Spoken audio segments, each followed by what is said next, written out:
ನಮಸ್ಕಾರ ಎಲ್ರಿಗೂ welcome back to ವಾಶ್ಕಿ ವ್ಲಾಗ್ಸ್. ಸೊ ಇವತ್ತಿನ ಟಾಪಿಕ್ ಏನಪ್ಪ ಅಂದರೆ, ಇವಾಗ ಹೆಂಗೂ ಸಮ್ಮರ್ ಸ್ಟಾರ್ಟ್ ಆಗ್ತಿದೆ. ಸೊ ಸಮ್ಮರಲ್ಲಿ ಎಲ್ಲರಿಗೂ ನೆನಪಾಗಿದೆ ಸಮ್ಮರ್ ಹಾಲಿಡೇಸ್ ಅಲ್ವಾ. ಸೊ ಇವಾಗೆಲ್ಲ ಮಕ್ಳಿಗೂ ಆಲ್ರೆಡಿ ಸಮ್ಮರ್ ಹಾಲಿಡೇಸ್ ಸ್ಟಾರ್ಟ್ ಆಗಿದೆ. ಸೊ ಸಮ್ಮರ್ ಹಾಲಿಡೇಸಲ್ಲಿ ಮಕ್ಕಳನ್ನ ಹೆಂಗೆ ನಾವು ಫೋನಿಂದ ದೂರ ಇಡಬೇಕು ಅನ್ನೋದು ಈ ವಿಡಿಯೋ ಅಲ್ಲಿ ನಾವು ಹೇಳ್ತೀವಿ. ಡಿಸ್ಕಷನ್ ಥರ. ಸೊ ಸ್ಟಾರ್ಟ್ ಮಾಡ್ಬೋದು ಅಂತಂದರೆ, ಫಸ್ಟು ಫೋನಿಂದ ಹೆಂಗೆ ಅವ್ರನ್ನ ಡಿಸ್ಟ್ರ್ಯಾಕ್ಟ್ ಮಾಡಬೇಕು ಅನ್ನೋದು ಒಂದು. ಹೆಂಗೆ ಡಿಸ್ಟ್ರ್ಯಾಕ್ಟ್ ಮಾಡ್ಬೋದು ಅಂತಂದರೆ, we can engage kids in different activities. ಈಗ ಸ್ಕೂಲ್ ಅಂತೂ ಇಲ್ಲ. ಸೊ ಸ್ಕೂಲ್ಗೆ ಹೋದರೆ ಏನಾಗುತ್ತೆ, ಆಲ್ಮೋಸ್ಟ್ ಫ್ರಮ್ ಮಾರ್ನಿಂಗ್ 9 o'clock 4-5 ತನಕ ಕಂಪ್ಲೀಟ್ಲಿ ಎಂಗೇಜ್ಡ್ ಆಗಿರ್ತಾರೆ. ಸೊ ಈಗ 9 to 4 ಮೇ ಬಿ ನೀವು ಅವ್ರನ್ನ ಸಮ್ಮರ್ ಕ್ಯಾಂಪ್ಸ್ ಇರ್ತಾವಲ್ಲ, ಸೊ ಅಲ್ಲಿ ಕಲಿಸ್ಬೋದು. ಅಲ್ಲೂ ಇನ್ಫ್ಯಾಕ್ಟ್ ಈಗ ಕೆಲವೊಬ್ರಿಗೆ ಕಳ್ಸೋಕ್ಕೆಲ್ಲ ಆಗಲ್ಲ, ಹೆಂಗಿರ್ತಾರೋ ಏನೋ, ಕಿಡ್ಸ್ ಆಯಿತು ಪೇರೆಂಟ್ಸ್ನ ಬಿಟ್ಟು ಹೆಂಗಿರ್ತಾರೆ. ಸೊ ಇವೆಲ್ಲ ಇದ್ದಾಗ ಮೇ ಬಿ ಅವ್ರ ಇಂಟ್ರೆಸ್ಟ್ ಏನು, ಅವ್ರ ಹಾಬೀಸ್ ಏನು. ಈಗ ಫಾರ್ ಎಕ್ಸಾಂಪಲ್ ಕೆಲವೊಂದು ಮಕ್ಕಳು ತುಂಬ ಚೆನ್ನಾಗಿ ಅಂದರೆ ಡ್ರಾಯಿಂಗ್ಸ್ ಎಲ್ಲ ಮಾಡ್ತಾ ಇರ್ತಾರೆ, ಕೆಲವೊಬ್ಬರು ಪೇಂಟ್ ಚೆನ್ನಾಗಿ ಮಾಡ್ತಾ ಇರ್ತಾರೆ, ಕೆಲವೊಬ್ಬರು ಸ್ಪೋರ್ಟ್ಸಲ್ಲಿ ಚೆನ್ನಾಗಿರ್ತಾರೆ, ಕೆಲವೊಬ್ಬರು ಇನ್ನೇನೇನಿದ್ದಾವೆ ಸ್ವಿಮ್ಮಿಂಗ್, ಡ್ಯಾನ್ಸಿಂಗ್, ಸಿಂಗಿಂಗ್. ಅವ್ರ ಇಂಟ್ರೆಸ್ಟ್ನ ತಿಳ್ಕೊಂಡು ನೀವು ಅವ್ರನ್ನ ಯಾವ ಕ್ಲಾಸಸ್ ಬೇಕೋ ಅದಕ್ಕೆ ಸೇರಿಸಿ, ಲೈಕ್ ನಿಮ್ಗೆ ಯಾವ್ದು ಇಷ್ಟನೋ ಅದಕ್ಕೆ ಸೇರ್ಸೋಕೆ ಹೋಗ್ಬೇಡಿ. ಸೊ ಬೇಸಿಕಲಿ ಅವ್ರಿಗೇನು ಇಂಟ್ರೆಸ್ಟ್ ಇಷ್ಟನೋ ಅದನ್ನು ಮಾಡಬೇಕು. ಸೊ ದಟ್ ಅವ್ರು ಆವಾಗ ಆ ಸ್ಕಿಲ್ಲಲ್ಲಿ ತುಂಬ ಇಂಪ್ರೂವ್ ಆಗ್ತಾರೆ. Along with education. Just studies ಅಲ್ದಿರ ಈ ಒಂದು ಟೈಮ್ 2 months ನಾ ತುಂಬ ಚೆನ್ನಾಗಿ ಯುಟಿಲೈಸ್ ಮಾಡ್ಕೊಬೇಕಂದ್ರೆ ಎಕ್ಸ್ಟ್ರಾ ಕರಿಕ್ಯುಲರ್ ಆ್ಯಕ್ಟಿವಿಟೀಸಲ್ಲಿ ಎಂಗೇಜ್ ಮಾಡೋದ್ರಿಂದ ಅವರು ಫಿಸಿಕಲಿ ಕೂಡ ಫಿಟ್ ಆಗಿರ್ತಾರೆ. ಆ್ಯಂಡ್ ಮೆಂಟಲಿನೂ ಅಷ್ಟೇ, ಲೈಕ್ ಯಾವಾಗ ಅವರು ಬೇರೆ ಬೇರೆ ಮಕ್ಕಳ ಜೊತೆ ಆಟ ಆಡ್ತಾರೆ, ಬೇರೆ ಬೇರೆ ಥರ different types of mind change ಆಗುತ್ತೆ, ಕಾನ್ಸಂಟ್ರೇಷನ್ ಡೆವಲಪ್ ಆಗುತ್ತೆ. ಎಕ್ಸಾಕ್ಟ್ಲಿ. ಆಮೇಲೆ ಔಟ್ಡೋರ್ಗೆ ಎಕ್ಸ್ಪೋಸ್ ಆದಂಗೆಲ್ಲ, ಈಗ ಮನೆ ಅಂದರೆ ಮನೆ ಎನ್ವೈರ್ಮೆಂಟಲ್ಲೇ 4 walls ನಡುವೆನೇ ಇರಬೇಕಾಗುತ್ತೆ. ಸೊ ಒಂದು ಸತಿ ಈ ಥರ ಔಟ್ಡೋರ್ ಎನ್ವೈರ್ಮೆಂಟಿಗೆ ಎಕ್ಸ್ಪೋಸ್ ಆದಾಗ they will feel themself more fit, more healthier, confidence ಕೂಡ ಜಾಸ್ತಿ ಬರುತ್ತೆ. ಬಿಕಾಸ್ ಒಬ್ಬರ ಮಕ್ಕಳು ನೋಡಿ ಇನ್ನೊಬ್ಬರಿಗೆ ಓಕೆ ಅವಳು ಅದು ಮಾಡ್ತಿದ್ದಾಳೆ, ನಾನು ಇದು ಮಾಡಬೇಕು, ನಾನು ಅದು ಕಲಿಬೇಕು ಅನ್ನೋದೊಂಥರ ಮೋಟಿವೇಶನ್ ಬರುತ್ತೆ. ಸೊ ಹಾಗಾಗಿ ಕ್ಲಾಸಸ್ಗೆ ಹಾಕಿಲ್ಲ ಅಂದ್ರೂ ಬೇರೆ ಮಕ್ಕಳ ಜೊತೆ ಲೈಕ್ ಅಲ್ಲೇ ನೇಬರ್ ಕಿಡ್ಸ್ ಜೊತೆನಾದ್ರು ಆಟ ಆಡಕ್ಕೆ ಬಿಡಿ. ಓಕೆ ಅಲ್ಲಿ ಹೋಗಬಾರ್ದು, ಇಲ್ಲಿ ಹೋಗಬಾರ್ದು ಅಂತೆಲ್ಲ ತುಂಬ ರೆಸ್ಟ್ರಿಕ್ಟ್ ಮಾಡಬೇಡಿ. ಬೇರೆ ಜೊತೆ ಮಿಂಗಲ್ ಆದಾಗೇ ಅವ್ರಿಗೆ ಯಾವುದ್ರಲ್ಲಾಗಲಿ ಒಂದು ಇಂಟ್ರೆಸ್ಟ್ ಬರೋದು, ಕಲಿಬೇಕು, ಆಡಬೇಕು, ಓದಬೇಕು ಅಂತ ಯಾವುದ್ರಲ್ಲಾಗಲಿ ಮಿಂಗಲ್ ಆದರೆ ಮಾತ್ರ ಅದೆಲ್ಲ ಬರೋಕ್ಕಾಗೋದು. ಸೊ ಜಾಸ್ತಿ ರಿಸ್ಟ್ರಿಕ್ಟ್ ಮಾಡಿದಷ್ಟು ಅವ್ರಿಗೆ ಒಂಥರ ಮೆಂಟಲಿ ಅವರು ತುಂಬ ವೀಕ್ ಆಗಿಬಿಡ್ತಾರೆ. ಸೊ ಮೇ ಬಿ ನೀವು ಈ ಥರ ಏನು ಸಮ್ಮರ್ ಕ್ಯಾಂಪ್ಸ್ಗಾಯಿತು ಈ ಥರ ಆಟ ಆಡೋಕ್ಕೆ ಬಿಟ್ಟಾಗ 1-2-3 hours ಅವರು ಕಂಪ್ಲೀಟಾಗಿ ಎಂಗೇಜ್ ಆಗಿಬಿಡ್ತಾರೆ. ಇನ್ನು ಉಳಿದ ಟೈಮಲ್ಲಿ ಏನು ಮಾಡ್ಬೋದು? ಸೊ ಬೇಸಿಕ್ಲಿ ಈಗ 3-4 hours ಅಂತೂ ಅವ್ರು ಎಂಗೇಜ್ ಆಗಿಬಿಡ್ತಾರೆ. ಇನ್ನು ಮಿಕ್ಕಿದ ಟೈಮಲ್ಲಿ ಏನು ಮಾಡ್ಬೋದು ಅಂತಂದರೆ, ಸೊ ಮನೆಯಲ್ಲಿನೇ ನೀವೇ ನಿಮ್ಮ ಮಕ್ಕಳಿಗೆ ಡಿಫ್ರೆಂಟ್ ಆ್ಯಕ್ಟಿವಿಟೀಸ್, ಈಗ ಫಾರ್ ಎಕ್ಸಾಂಪಲ್ ಏನು ಮಾಡ್ತೀರಾ ಅಂತಂದರೆ, ನಿಮ್ಮ ಮಗುಗೆ ಈಗ ಹೇಗೆ ಕಾನ್ಸಂಟ್ರೇಷನ್ ಇಂಪ್ರೂವ್ ಮಾಡೋವಂಥ ಗೇಮ್ಸ್, ಚೆಸ್ ಆಡಿಸ್ಬೋದು, ಕ್ಯಾರಮ್ ಆಡಿಸ್ಬೋದು.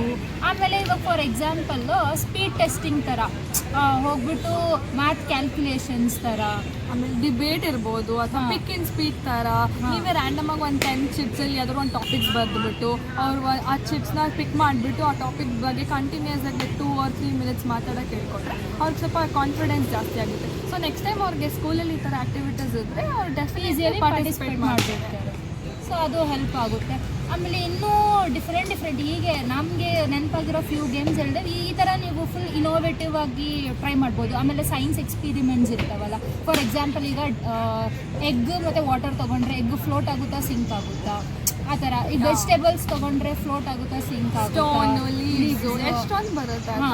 ವಾಟರಲ್ಲಿ ಸಾಲ್ಟ್ ಎಲ್ಲಿ ತನಕ ಸ್ಯಾಚುರೇಟ್ ಆಗುತ್ತೆ, ಎಲ್ಲಿ ತನಕ ಡಿಸಾಲ್ವ್ ಆಗುತ್ತೆ.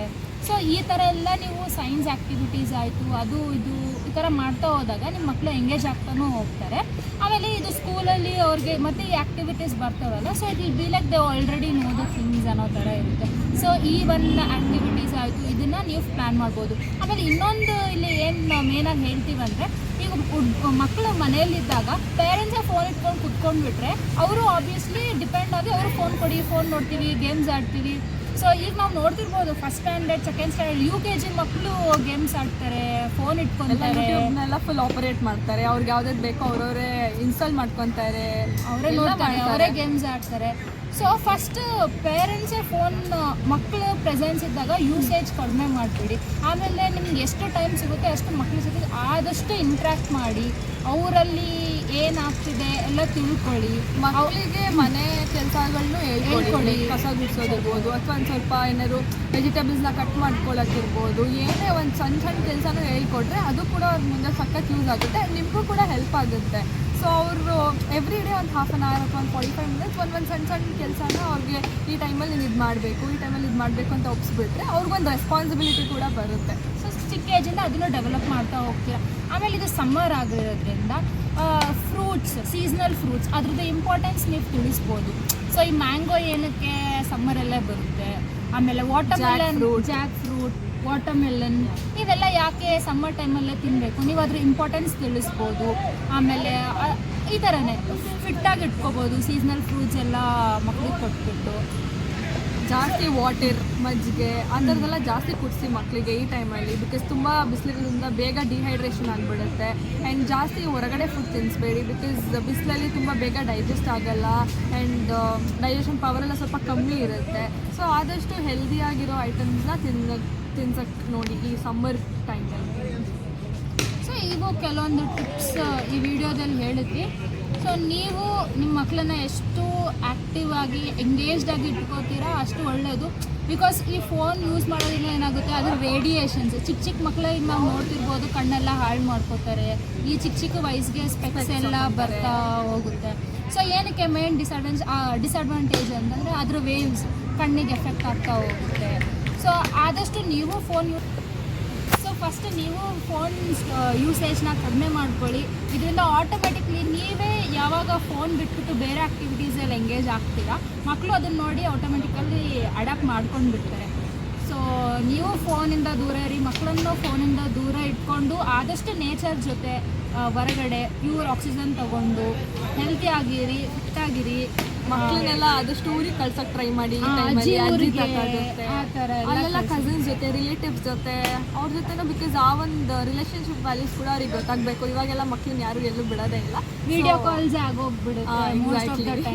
ಸೊ ಇನ್ ಪರ್ಸನ್ ಇದ್ದಾಗ ಹೆಂಗೆ ಏನಂತಾರೆ, ಅಜ್ಜಿಯವ್ರ ಜೊತೆ ಬಿಟ್ಟರೆ ಅವ್ರ ಕಾಲದ ಕಥೆಗಳು, ಅವ್ರ ಎಕ್ಸ್ಪೀರಿಯನ್ಸಸ್ಸು ಎಲ್ಲ ಹೇಳ್ತಾರೆ. ಸೊ ಅದನ್ನು ಕೂಡ ಅವರು ಅದು ಕೇಳಿಸ್ಕೊಂಡಾಗ ಅವ್ರಿಗೆ ಬರೋ ಇಂಟ್ರೆಸ್ಟ್ ಇದೆಯಲ್ಲ, that is very different. So ಅದನ್ನು ಕೂಡ ಅವ್ರಿಗೆ ಅನುಭವಿಸೋಕ್ಕೆ ಒಂದು ಅವಕಾಶ ಮಾಡಿಕೊಡಿ.